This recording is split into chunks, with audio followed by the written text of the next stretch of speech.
Doctor Yunus সরকারের পৃষ্ঠপোষকতায় BNP ক্ষমতায় আসার রাস্তা বন্ধ হয়ে যাচ্ছে। এটা বিএনপি মনে করে, এটা কিন্তু সত্য নয়। কিন্তু বিএনপি ক্ষমতায় আসার রাস্তা যে বন্ধ হয়ে যাচ্ছে, ইটস ট্রু। দর্শক, শুধু বিএনপির ক্ষমতার আসার রাস্তা না, এই নতুন বাংলাদেশে বিএনপি নতুনত্বের সাথে খাপ খাওয়াতে ব্যর্থ হচ্ছে। তারা নতুনত্বের বিরোধিতা করে, সংস্কারের বিরোধিতা করে, পুরনো বন্দোবস্ত টিকিয়ে রাখতে বিএনপি ষড়যন্ত্র করছে। এজন্য বিএনপির রাজনীতি থাকা উচিত না, কারণ বিএনপি লুটপাটের বন্দোবস্ত, সেই মুজিবীয় সংবিধান, ভারতীয় সংবিধানের পক্ষে দালালি করছে। এই জায়গা থেকে যেহেতু জনগণের একটা বড় অংশ বিএনপিকে সমর্থন করে, ইটস ট্রু, এই অংশটার সমর্থন করা আলাদা জায়গা দরকার। যেমন আওয়ামী লীগ তো বড় দল, এতে তো কোনো সন্দেহ নেই, কিন্তু অপরাধী দল, তাদের রাজনীতি করতে আমরা দিব না। তাহলে আওয়ামী লীগের মধ্যে যারা রাজনীতি করতে চায় তারা কি করবে? তাদেরকে একটা প্রক্রিয়ার মধ্য দিয়ে, রিকনসিলিয়েশনের মধ্য দিয়ে, বিচারের পর, অনুতপ্ত হওয়ার পর তাদেরকে অন্য দলে পদ পদবি দেওয়া হবে। এভাবে আওয়ামী লীগ হারিয়ে যাবে।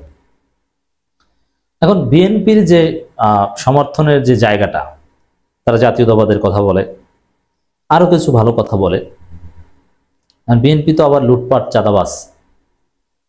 এজন্য বিএনপিকে সমর্থনের যে যৌক্তিক জায়গাটা, ওই জায়গাটা পূরণ করার জন্য নানান উদ্যোগ কিন্তু চলছে। তো বিএনপি ওইটাই বলছে যে এখানে ডক্টর ইউনূস সরকার পৃষ্ঠপোষকতা আছে, কিন্তু না, এটা ইতিহাসের বাস্তবতা। শূন্যস্থান শূন্য থাকে না, এটা পূরণ হয়ে যায়। নেতৃত্ব হঠাৎ করে উঠে আসে। যেমন অনেকে বলছে বিএনপির মতো বড় দল, তাদের বিকল্প কে আসবে? বিকল্প হতে 7 দিনের সময় লাগে না। আচ্ছা, জিয়াউর রহমান বাংলাদেশের ইতিহাসে সবচেয়ে সফল প্রেসিডেন্ট। জিয়াউর রহমান প্রেসিডেন্ট হওয়ার 3 দিন আগেও আপনারা ভেবেছিলেন যে এই সেনা কর্মকর্তা এত বড় মহান নেতা হবে বাংলাদেশে সবচেয়ে বড় দল প্রতিষ্ঠা করে যাবে? কল্পনা করেন। এর মানে সময় লাগে না, এটা হয়ে যায়। নেতৃত্ব শূন্য থাকে না, শূন্যস্থান পূরণ হয়ে যায়, এটা ল অফ নেচার। তো বিএনপি যে আকাম করছে, বিএনপিকে সমর্থনের যে জায়গাটা, এই জায়গাটা অন্য কেউ দখল করে নেবে। বিএনপি যে ভালো কথা বলতে, এগুলো এখন অন্য কেউ বলবে। এককভাবে একজনে না বলতে পারলেও 10 জনে মিলে বলবে, মানুষ তাদের প্রতি ঝুঁকবে। এটা এই যে নতুন বন্দোবস্ত, এটা অবশ্যই ডক্টর ইউনূস সরকার চায়, কিন্তু বিএনপিকে মাইনাস করার কোনো চেষ্টা করছে না। কিন্তু বিএনপি মনে করছে আমাদের মাইনাস করার চেষ্টা করছে। বিদেশি অনেক শক্তিও চায় তারুণ্যের উত্থান, নতুনত্বের উত্থান, গুড গভর্নেন্স, এগুলো চায়। এই জন্য অনেকে ইনভেস্ট করছে। আপনারা দেখছেন যে নতুন নতুন অনেক রাজনৈতিক দল আসছে।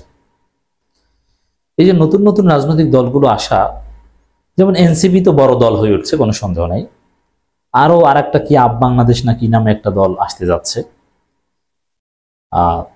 কিছু এনসিপি থেকে পদ পদবি থেকে বঞ্চিত হয়ে কিছু লোক এটা করতেছে। এছাড়া আম জনতা পার্টি একটা গঠিত হয়েছে, ডেস্টিনির লোকজন করছে। গণ অধিকার পরিষদের আরেক নেত্রী আর একটা দল করার ঘোষণা দিচ্ছে।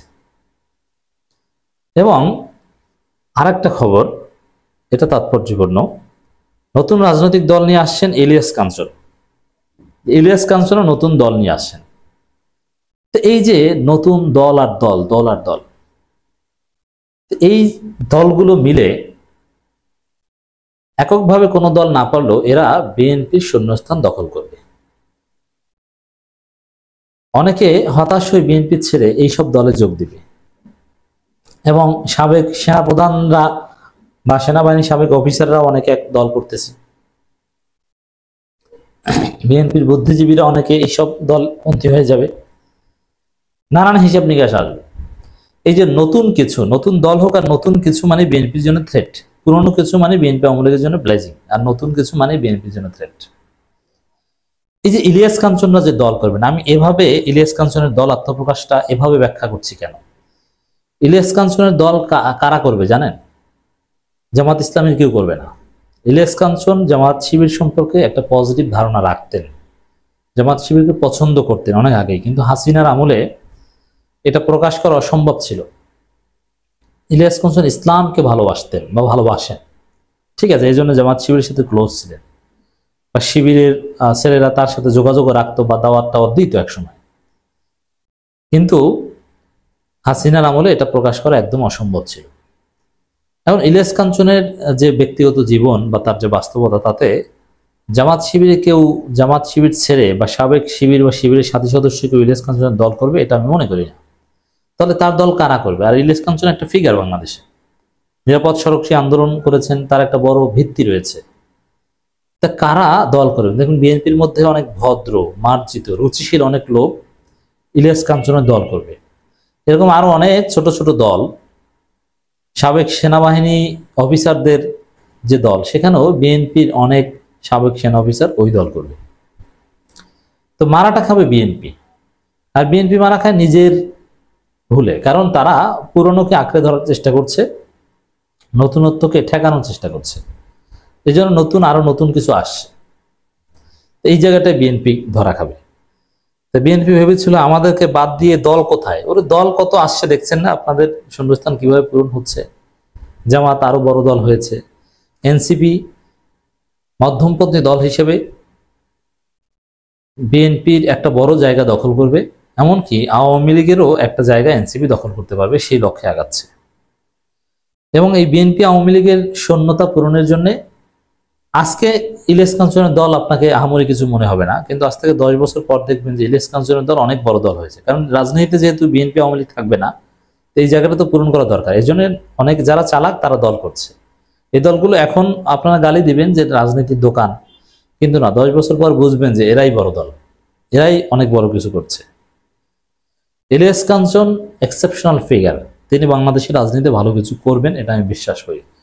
ডেস্টিনি, রুহুল আমিন বা এরা তেমন সাপোর্ট পাবে না বা ঘনভিত্তি পাবে না, রেসপন্স পাবে না, কিন্তু ইলিয়াস কাঞ্চনরা রাজনীতিতে ভালো করবেন, দেশে বিদেশে বড় পৃষ্ঠপোষকও পাবেন, এবং ইলিয়াস কাঞ্চনের সেই ফিগার আছে, ইলিয়াস কাঞ্চনের সেই নেম অ্যান্ড ফেম আছে।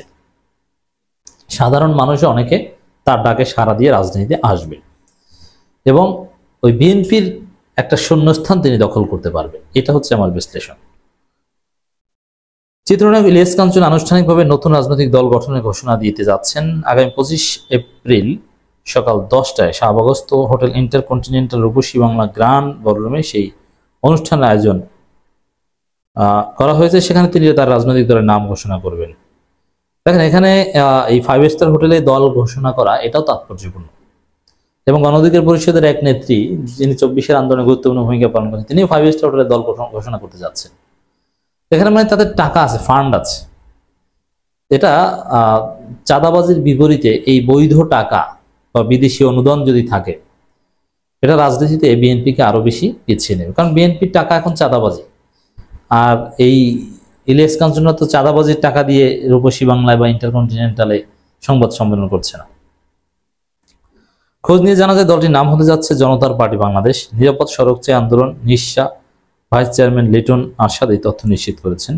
দীর্ঘদিন ধরে দেশের সড়ক নিরাপত্তা নিয়ে জনমত গঠনে ইলিয়াস কাঞ্চন নিরাপদ সড়ক চাই আন্দোলনের প্রতিষ্ঠাতা। 1993 সালে স্ত্রী জাহানারা কাঞ্চন সড়ক দুর্ঘটনায় নিহত হওয়ার পর থেকে তিনি এ নিয়ে সামাজিক আন্দোলন গড়ে তুলছেন।